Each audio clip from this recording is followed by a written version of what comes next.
Welcome back to RamZland. Today I want to do a simple demonstration that really illustrates Charles' law that states that the volume of a gas is directly proportional to its temperature. Check it out. All you need in this investigation is 2 beakers, one filled with hot water, the other filled with cold water, a bubble mixture that you can just make from dish detergent, and an empty plastic water bottle. Stir up your bubble mixture until the dish detergent's dissolved in the water. Let's get our bubble mixture on the surface. You can see a little bit of soap on the surface of the bottle. Here it is in the warm water. I'm gonna start lowering it into the warm water. Check out what that bubble does in the warm water.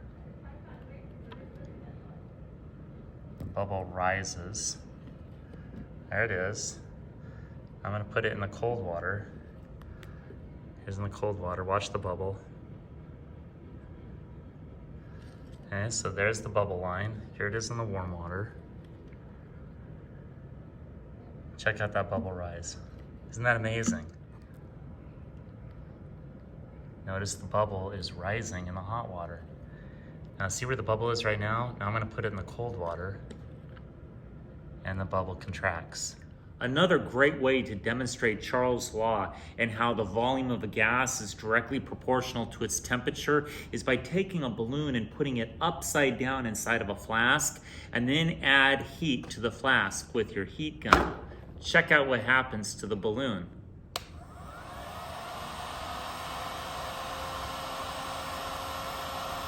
Pretty soon the balloon starts to rise because the air inside the flask is expanding as I increase the temperature.